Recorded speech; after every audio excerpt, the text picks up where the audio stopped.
Qui d'entre vous n'a pas déjà joué une finale avec une tour contre une tour, avec seulement un petit pion d'avance qui peut faire la différence? Du côté du camp fort, comment arriver à promouvoir ce pion jusqu'à dame? Et du côté du camp faible, comment arrêter ce pion qui avance de manière inexorable vers la 8ème rangée, ou vers la première si vous avez l'autre couleur? C'est une question à laquelle je vais répondre aujourd'hui. Bienvenue sur la Cooldown TV.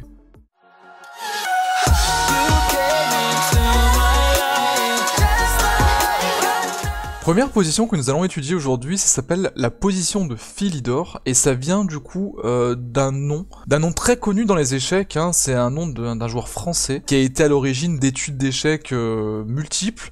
Il a une défense à son nom, ça a été un très très grand joueur du 18e siècle, enfin la fin du 18e, début du 19e. Et pour faire un petit peu d'histoire, il faut savoir que Philidor en fait, c'est pas son nom, voilà. Ce monsieur il s'appelait François-André d'Anican, il a vécu du coup sous la dernière monarchie et pendant... la dernière monarchie avant Révolution française et pendant la Révolution française, pendant laquelle il s'est du coup exilé à Londres, et pendant cet exil, il a jamais pu revenir, parce qu'il vivait un petit peu des pensions que lui fournissait Louis XVI, et voilà. Pour une petite histoire, c'est ça, et il faut savoir que ce monsieur, du coup, qui fait partie d'une famille qui s'appelait les D'Anican, en fait, c'est une très très ancienne famille, du coup, française, peut-être d'origine écossaise, on ne sait pas. Cette famille, en fait, elle avait été remarquée déjà par Louis XIII à l'époque. Leur talent faisait rappeler la musique d'un Italien qui s'appelait Filidori, et donc ce surnom en fait s'est ancré à cette famille, et ils se sont passés du coup de père en fils jusqu'à un certain moment, et le plus connu d'entre eux du coup c'est ce fameux joueur d'échecs qui nous intéresse aujourd'hui. Alors cette position de Philidor, qu'est-ce qu'elle raconte? Elle dit que lorsque le pion va arriver vers la 6ème rangée, et que votre roi, du coup, on se met du côté des noirs, hein, pour une fois. Donc si votre roi est sur la trajectoire de ce pion, eh bien il y a moyen, je dis bien il y a moyen, d'annuler la partie si on joue bien. Ici, par exemple, vous avez plusieurs coups qui s'offrent à vous. Vous pouvez ici venir couper avec la tour l'avancée du roi blanc, ou vous pouvez aussi passer par derrière et venir faire des échecs perpétuels afin d'annuler la partie. On va explorer les deux options, il y en a une qui est mauvaise et l'autre qui est la bonne, et on va commencer bien sûr par la mauvaise. La première solution du coup va être de venir par derrière faire des échecs consécutifs et interminables. Si vous arrivez à faire ça aux échecs, ça annule la partie. Et ici, le roi blanc va bouger en D6, par exemple ici. Vous voyez que la frise de chess.com a évolué du côté des blancs, et pour cause, parce que en fait les échecs ne peuvent pas être interminables vu que le roi peut venir ici se cacher des échecs grâce au pion, et que même dans cette position là, le roi en fait, souvenez-vous de la deuxième vidéo sur les échecs, sur les maths simples, le roi blanc en fait menace de faire mat au prochain coup. Les noirs du coup ne peuvent pas revenir ici protéger l'avancée du pion, parce qu'ils risqueraient le mat. Du coup ils sont obligés de venir couvrir le mat, si jamais ils veulent rester sur la position trajectoire du pion. Et à ce coup-là, du coup, les blancs répondent par tour H7 pour menacer mat de l'autre côté. Le roi noir est obligé de lâcher la position, obligatoirement, sinon il est mat. Le roi blanc vient redonner l'opposition en menaçant une nouvelle fois le mat. Et ici, vous avez deux solutions. Soit le roi noir revient sur la trajectoire du pion et vous avancez ce pion en menaçant encore une fois mat, et cette fois-ci il sera imparable. Soit il part de l'autre côté attaquer la tour, et à ce moment-là, vous avez du coup la tour sur la position finale du pion. Le roi peut revenir ici, mais à ce moment-là vous allez avancer, et si le roi tente l'échange, et bien ici vous n'avez plus qu'à venir embêter ce roi, et pousser le pion du coup en avant, ce qui va forcer l'échange, puisque s'il n'est pas fait, si l'échange n'est pas fait, ou si la tour bouge, elle restera sur la 8ème rangée, ou si le roi bouge, eh bien vous avez simplement cet échec qui va forcer l'échange, et donc la promotion de votre pion avec une pièce de plus en finale, et ça, vous le savez, ça gagne. Maintenant qu'on a vu que les échecs verticaux ne fonctionnaient pas tout de suite, on va explorer l'autre option. Et l'autre option, en fait, c'est de venir couper l'accès à cette rangée. Alors, pourquoi couper l'accès à cette rangée? Souvenez-vous quand on est venu ici, puis ici, le roi a pris position devant le pion, et si on ignore en fait la position des tours, Et bien cette position vous rappelle celle qu'on avait vue dans la finale roi et pion contre roi seul, où le roi devait absolument prendre position devant son pion. Et ce schéma, je vous demande de bien le reconnaître, parce que c'est exactement la même chose quand on a du coup deux pièces de type tour par exemple, en plus. Le but du jeu pour les blancs, c'est de placer le roi devant le roi adverse, et pour ce faire du coup, eh bien il faut pas que votre tour vienne le gêner. Donc vous qui contrôlez les noirs, votre but c'est de le gêner.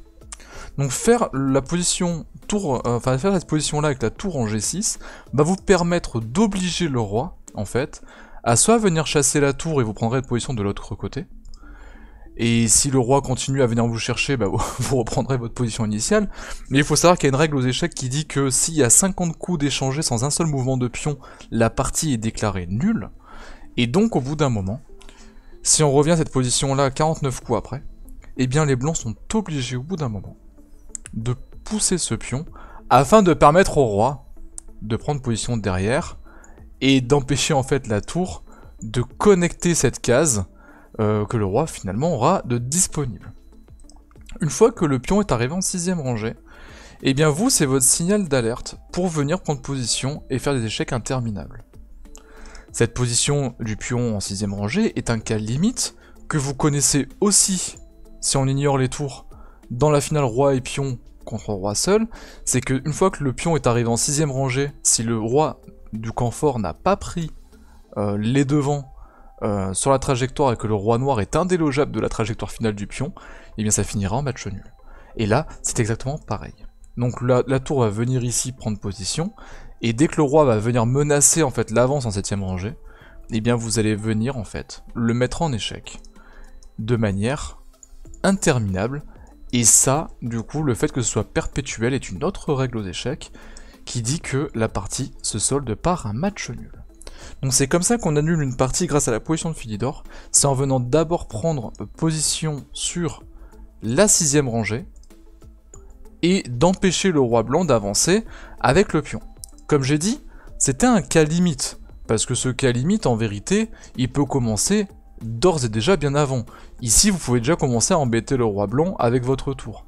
Et quand vous allez voir que le roi blanc, en fait, n'est pas délogeable, enfin la tour noire n'est pas délogeable, pardon, et que vous revenez à chaque fois dans le même câble, il y a un moment où vous devez pousser votre pion, et dès lors que le pion est poussé, vous voyez bien que la tour ne peut plus, en fait, empêcher l'avancée du roi noir, du roi blanc seul.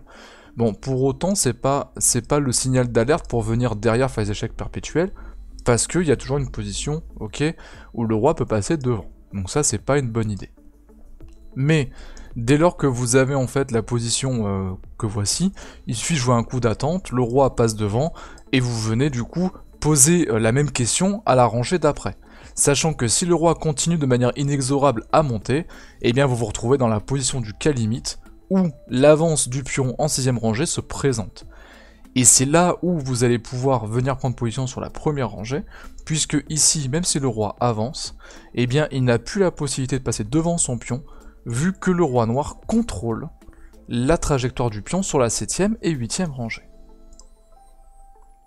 Qu'est-ce qu'il se passerait du coup si le roi forçait, par exemple, on revient, si le roi forçait par exemple la tour à bouger de sa position? Eh bien, au bout d'un moment, l'échec perpétuel devrait être défait. Cependant, bon, par exemple, le roi joue ici, pour empêcher la tour de revenir là, eh bien, vous pouvez venir attaquer ce pion, et si la tour défend, le roi vient mettre, du coup, son soutien. Ok? Donc, en gros, l'échec perpétuel, c'est soit vous acceptez de faire match nul par échec perpétuel, soit le pion va être récupéré, et vous aurez une position roi-tour contre roi-tour, un matériel équivalent qui devrait s'annuler également. Donc les conditions pour la position de Philidor, elle est tout à fait simple. Déjà premièrement, il faut que votre roi soit sur la 8ème rangée sur la trajectoire du pion, et il faut attendre en fait que le pion avance sur la 6ème rangée, en contrôlant avec votre tour cette même 6ème rangée.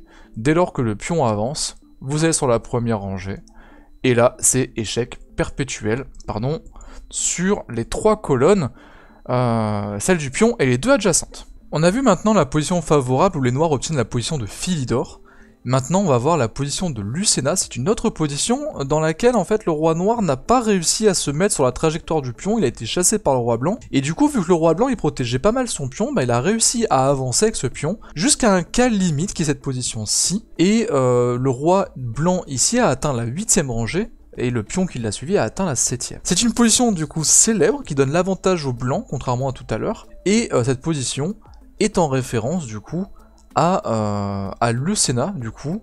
Je parle pas de la madame dans Fire Emblem qui brandit Falcon et qui remonte le temps pour aller sauver son père. Mais je parle surtout de Luis Ramirez Lucena, qui est un très grand joueur espagnol de la fin du 14e, début 15e siècle, et qui a sorti un traité manuscrit avec plein d'études sur les échecs, qui date de 1497 et qui est le plus vieux ouvrage manuscrit avec des études d'échecs qui nous soient parvenus à ce jour. C'est un truc qui a quand même plus de 500 ans, donc respect pour la conservation et surtout pour l'éminence de cette étude qui est toujours actuellement utilisé pour apprendre les échecs, ou pour enseigner d'ailleurs les échecs aussi. Donc si vous voulez retenir par l'une ou l'autre des manières, soit par le personnage de Fire Emblem que voici, et qui est très joli, hein, ou par le monsieur du coup espagnol, vous retenez comme vous voulez, je m'en fous, parce que même si d'autres me diront non, faut apprendre par rapport au monsieur espagnol, faut savoir que cette position en fait ne fait pas partie de ce traité, et lui a été attribuée sans savoir d'où venait cette position. En fait c'est un hommage qu'on lui a fait, mais ce n'est pas lui qui l'a sorti. Donc du coup, vous retenez comme vous voulez, moi tant que l'information est passée, que vous gagnez cette position avec les blancs,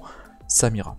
Voici du coup l'enjeu de cette position. Le roi blanc est ici sur la position finale du pion, et empêche ce dernier de faire promotion. Le roi noir, lui, doit empêcher le roi blanc de sortir afin d'empêcher le pion blanc de faire promotion. Voici l'enjeu en fait de la position. Donc le roi blanc ne peut pas aller ici parce que c'est contrôlé par le roi noir. Donc l'autre côté serait plus adéquate.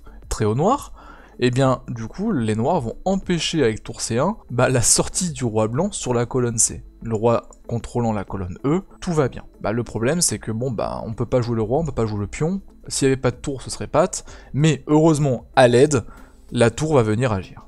La tour vient agir en faisant le superbe coup tour F2, qui va obliger roi G7. Alors je vous vois déjà chez vous là en train de râler, ouais mais Ishtaris, n'importe quoi, le roi il a 4 positions, ok, et tu as oublié roi E6 qui protège, qui protège toujours un petit peu, qui met toujours une pression sur le pion. Ok, bon écoutez, il n'y avait pas de pression avant, mais si vous voulez on va l'étudier. Donc roi E6, roi E6 ça engendre roi E8, et le problème c'est que roi E8 sur roi G7, eh bien vous avez la possibilité de mettre la tour en E1 et de venir rapatrier du coup le roi sur la position défavorable. Le problème de roi E6 du coup, c'est que sur roi E8, eh bien la tour en fait ne peut plus faire échec vu que votre roi occulte et autorise la position E8 du coup pendant que le pion filera à dame. L'autre position pour faire échec c'était tour C8, mais le problème c'est que la capture par le pion se fait immédiatement et donc du coup vous êtes en position désastreuse. Donc ici, le pion qui arrive en D8 est imparable à cause de votre erreur sur roi E6. Donc roi E6, mauvais coup. On va du coup explorer roi G7, si vous le voulez bien. Sur roi G7, vous avez un coup thématique qu'il va falloir retenir systématiquement pour préparer ce qu'on appelle le pont de Lucena et qui va vous permettre de forcer la promotion du pion, c'est tour F4. Alors, tour F4 parce qu'ici la tour est sur F, mais en général c'est tour sur rang G4. Et c'est un coup qui est très thématique parce que vous allez avoir en fait le noir qui va venir attaquer, mettre une pression sur la tour, parce que faire un coup de tour en fait libérera la position du roi. Donc on va venir mettre un coup de pression sur cette tour. Le problème c'est que une tour seule ne pourra pas couvrir 2 colonnes de sortie du roi. Donc on va sortir le roi ici. Et sur des échecs interminables, dans la même idéologie que la position de Philidor, eh bien le roi blanc va toujours venir protéger son pion jusqu'à un cas limite, où il va ici s'en éloigner. Et si vous avez tour D1, eh bien là la tour en 4ème rangée sert ici, et vous allez faire tour du coup D4, qui va attaquer en même temps la tour, soit la tour s'en va, et vous faites dame, soit la tour vient s'échanger, comme ici, et le roi est hors du carré pour empêcher la promotion. Voici du coup l'intérêt de ce tour F4 et de ce pont de Lucena, c'est de venir gagner en fait ce temps en cas d'un ultime échec de la tour noire. Autre cas maintenant, imaginons que la tour noire en fait ne vienne pas embêter, le roi ici, mais attend en vue de faire une enfilade. Eh bien, imaginons que le roi, je sais pas, fait un coup pourri. Bon, imaginons la tour fait un coup d'attente ici, je sais pas, comme ça ou comme ça. Vous forcez la dame, eh bien le pont de Lucena vous protège encore de l'enfilade vu que vous avez le repli de la tour en T4. Donc double intérêt. Et enfin, si jamais sur cette position-là vous avez attaque du roi, eh bien ce n'est pas grave. Vous avez juste à venir protéger en amont cette direction. Et la tour en fait ne pourra jamais récupérer une position favorable pour empêcher ce pion, vu que si vous poussez, bah, vous avez fourchette. Bref, il n'y a aucune position favorable à la tour noire pour ici venir couvrir l'avancée du pion. Le pont de Lucena marche à tous les coups sur cette position-là. Mais j'entends encore certains d'entre vous me dire « Ouais, mais c'est parce que tu as fait un coup pourri juste avant. » On revient sur la position. C'était au moment où vous avez tour C1, tour F2. Donc tour F2 ici, vous m'avez proposé E6, ça marche pas, et moi j'ai proposé G7, et apparemment ça ne marche pas. Ouais, mais si on joue G6, sur tour F4, bah il y aurait roi G5. Oui, effectivement, dans ce cas-là, ça marcherait. Mais, sur roi G6, on ne jouerait pas tour F4. Tour F4 ne fonctionne que si le roi n'est pas à une case, du coup, n'est pas à une case de venir attaquer. Et bien sur roi G6, on va jouer tout simplement roi E7. Et du coup, sur roi E7, eh bien, vous avez un certain intérêt, c'est que le roi ici est totalement déconnecté et ne va pas pouvoir venir protéger l'avancée de ce pion. Ok? Tout simplement. Si vous avez, je sais pas, tour D1 pour venir empêcher l'avancée ici, eh bien, vous avez tout simplement tour F6, le roi bouge et vous venez en fait couper la liaison. Ça c'est bien aussi, hein. Et si jamais vous faites autre chose, je sais pas, comme échec par exemple ici, eh bien il vous suffira de revenir. Et le roi étant coupé, en fait, ici, ok, si il revient, eh bien on retourne dans le cas de tout à l'heure, où on repart sur la 4ème rangée, et on a le pont de Lucena qui va encore se former, mais cette fois-ci le roi sortira de ce côté, mais ça reviendra exactement au même. Soit le roi continue d'avancer, et à ce moment-là, vous venez placer la tour sur la 7ème rangée, et si le roi continue à venir ici, eh bien vous allez occulter là, pour mettre en fait la tour noire en difficulté, et permettre à votre roi de venir libérer cette case de sortie. J'espère que du coup, ce petit cours sur les finales de tour vous aura plu. J'espère que vous gagnerez du coup grâce à la position de Philidor ou de Lucena que vous reconnaîtrez en fonction de votre camp et en fonction des enjeux à voir. On verra la prochaine fois comment on se sort un petit peu de ces cas-ci, comment on y retourne, parce que une position de finale de tour retombe à chaque fois soit dans la position de Lucena, soit dans la position de Philidor, et on étudiera un petit peu ce qui se passe pour les pions sur les rangées cavalier et tour, et d'autres défenses qui ont vu le jour depuis. Sur ce, jouez bien, et étudiez bien votre position de Philidor et de Lucena. Ciao ciao tout le monde.